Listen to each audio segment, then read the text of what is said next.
మాధవ జీవితం గురించి నారాయణ తీసుకున్న నిర్ణయంతో షాక్లో కుటుంబ సభ్యులు. అసలు మాధవ జీవితం గురించి నారాయణ ఏ నిర్ణయం తీసుకున్నాడు? మాధవ దానికి ఒప్పుకుంటాడా? అసలు ఆ నిర్ణయం ఏంటి అనే విషయాలు టీవీలో కన్నా ముందుగా తెలుసుకోవాలి అనుకుంటున్నారా?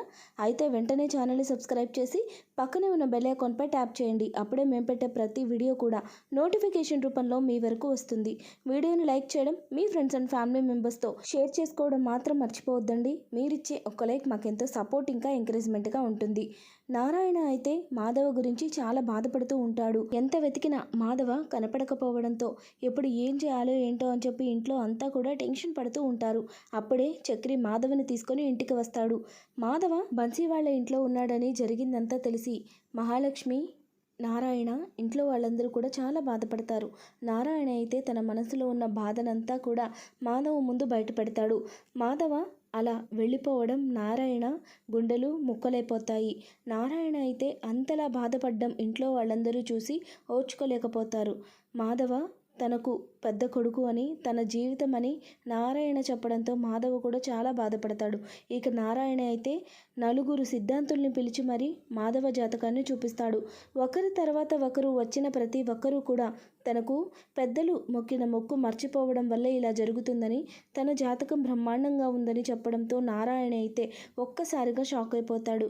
ఇప్పుడు ఈ విషయం గురించి ఇంట్లో వాళ్ళందరూ ఏం చేస్తారో ఏంటో, ఎవరు మొక్కారో ఏమో తెలియడం లేదు. కానీ ఇప్పుడు తన జీవితం గురించి ఇంట్లో వాళ్ళకి తెలిస్తే పెద్దోడు శాశ్వతంగా దూరం అయిపోతాడు.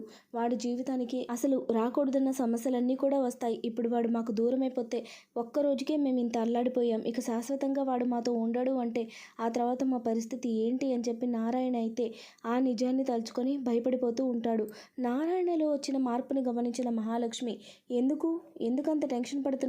అసలు మీరు దేని గురించి ఆలోచిస్తున్నారు? పెద్ద జాతకం చూసిన ప్రతి ఒక్క సిద్ధాంతి కూడా ఒకటే మాట చెప్తున్నారు. మాధవ జాతకంలో మీరు మొక్కిన మొక్కు ఏదో మర్చిపోవడం వల్లే తనకు ఇలా అవుతుందని. అసలు మీరు ఏం మొక్కారు? తనకంటూ పెద్దవాళ్ళు ఎవరున్నారు? అయితే మీరు లేదా వాళ్ళ అమ్మగారు ఎలాగో చనిపోయారు. తను ఏమైనా మొక్కినా కూడా మీకు తెలుస్తుంది కదా. అసలు ఏంటా మొక్కు? ఏ ఊరు గుడిలో మొక్కుకున్నారు? మీకు ఏమైనా గుర్తొచ్చిందా అని మహాలక్ష్మి ఎంక్వైరీ మొదలు పెడుతుంది. ఆ మాటలన్నీ విన్న నారాయణ అయితే, అమ్మో, తను అడిగే ప్రశ్నలకు నేను ఓపెన్ అయిపోతాను. ఈ విషయం కానీ బయటపడితే ఇంకేమైనా ఉందా? ముందు నేను ఈ ఎంక్వైరీ నుంచి బయటపడాలి. అప్పుడే కొంచెం ప్రశాంతంగా ఏదైనా ఆలోచించగలుగుతాను అనుకొని, నారాయణ, నాకు ఏం గుర్తుకు రాలేదు. ఏదైనా గుర్తుకు వస్తే ఫస్ట్ నీకే చెప్తాను. అప్పటి వరకు నన్ను కాస్త ప్రశాంతంగా వదిలేయి అని చెప్పి అక్కడి నుంచి హడావుడిగా బయటకు వెళ్ళిపోతాడు.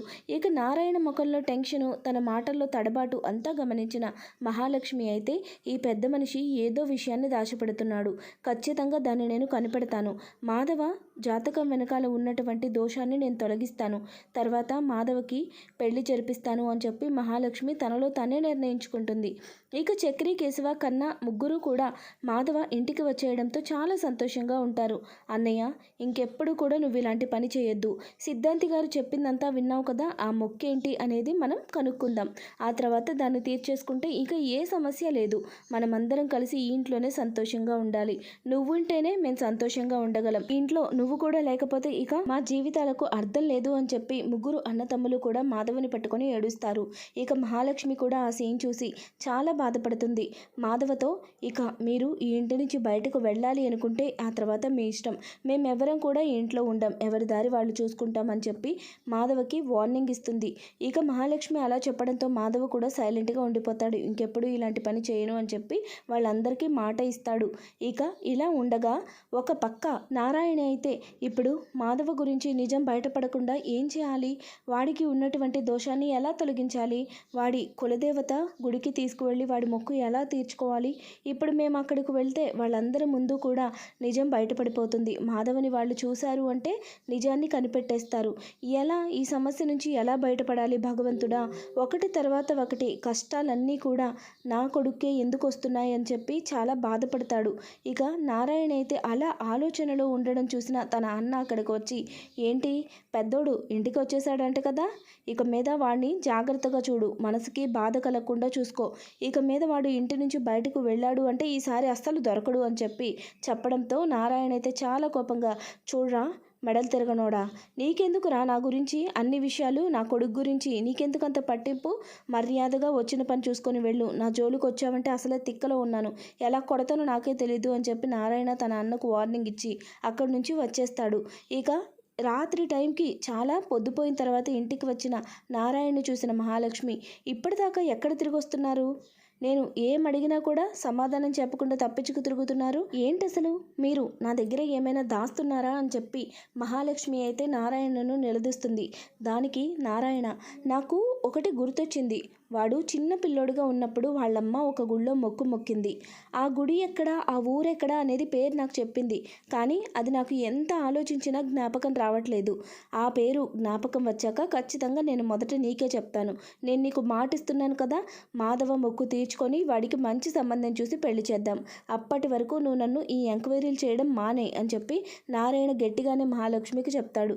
ఇక నారాయణ కాన్ఫిడెంట్గా అలా సమాధానం చెప్పడంతో మహాలక్ష్మి తనకు ఉన్న అనుమానాలను పక్కన పెట్టి ఇంట్లోకి వెళ్ళిపోతుంది. ఇక చక్రి అయితే ఎలాగైనా మాధవ అన్నయ్య లైఫ్లో ఉన్నటువంటి ఆ దోషం ఏంటి, మొక్కు ఏ గుళ్ళో ఉంది అనేది కనుక్కొని ఎలాగైనా సరే ఆ మొక్కు తీర్చుకొని అన్నయ్యకు పెళ్లి చేయాలి అని చెప్పి ఆ ఆలోచనలోనే ఉంటాడు.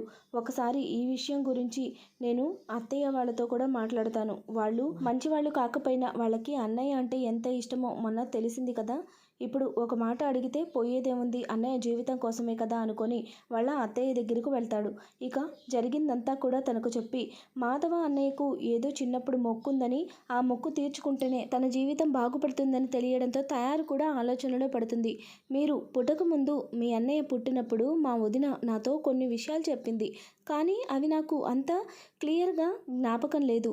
నేను కొంచెం ఆలోచించి నాకు ఏదైనా గుర్తొస్తే వెంటనే మీకు చెప్తాను అని చెప్పి తయారు కూడా చక్రికి మాట ఇస్తుంది.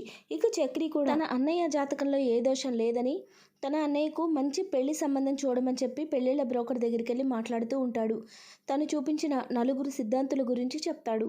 అలాగే ఆ మొక్కు త్వరలోనే తీర్చుకోబోతున్నాము, ఆ మొక్కు తీర్చుకున్న వెంటనే మా అన్నయ్యకు పెళ్లి జరిగిపోవాలి, ఈ లోపల మంచి సంబంధం చూసి పెట్టండి అని పెళ్ళిళ్ళ బ్రోకర్కి చెప్పడంతో పెళ్ళిళ్ళ బ్రోకర్ కూడా ఆ మాటలని విని, అవునా అలాగ జరిగిందా, సరే అయితే ఖచ్చితంగా నేను ఏదో ఒకటి చేసి మీ అన్నయ్యకు మంచి సంబంధం తీసుకొస్తాను, వెంటనే తనకి పెళ్లి చేసేద్దాం, ఈ లోపల మీరు మొక్కు తెచ్చుకునే పనిలో ఉండండి అని చెప్పి సిద్ధాంతి కూడా చెప్పడంతో ఇక పెళ్ళిళ్ళ బ్రోకర్ ఎలాగైనా సరే తనకు సంబంధం తీసుకొస్తాడు. ఈలోపు మొక్కు గురించి ఆలోచించాలి అని నిర్ణయించుకొని మాధవ అయితే ఇంటికి తిరిగి వెళ్తాడు. ఇంటికి వెళ్ళిన తర్వాత మహాలక్ష్మితో పెళ్ళిళ్ళ బ్రోకర్తో మాట్లాడిన విషయం గురించి చెప్పి అన్నయ్యకు త్వరలోనే ఏదో ఒక సంబంధం వస్తుంది, ఈ లోపల మనం గుర్తు తెచ్చుకొని మొక్కు తీర్చేయాలి అని చెప్పి మహాలక్ష్మికి చెప్పడంతో మహాలక్ష్మి కూడా మీ నాన్నగారు ఆలోచిస్తున్నారు, మొక్కు ఉందని తెలుసంట, కానీ ఆ ఊరి పేరేంటో గుర్తు రావట్లేదంట అని చెప్పడంతో చక్రి కూడా నేను మా అత్తయ్యతో కూడా మాట్లాడాను, తను కూడా ఆలోచిస్తానని చెప్పింది అని చెప్పడంతో మహాలక్ష్మి చాలా సంతోషపడుతుంది. ఇక మాధవ కోసం చక్రి పడ్డ తపన, వాళ్ళ మీద ఉన్నటువంటి ప్రేమ అంతా చూసి మహాలక్ష్మికి మాధవ మీద ఉన్నటువంటి కోపం పూర్తిగా తగ్గిపోయి ఒక రకమైన గౌరవం ఏర్పడుతుంది. వాళ్ళిద్దరి మధ్య బంధం బలపడుతుంది. ఈ విధంగా పొదరిల్లు సీరియల్ రాబోతున్నటువంటి ఎపిసోడ్స్లో అయితే ఖచ్చితంగా జరగబోతుందండి. వీడియో నచ్చినట్లయితే తప్పకుండా లైక్ చేయండి, ఛానల్ని సబ్స్క్రైబ్ చేసుకోండి. Thanks for watching friends.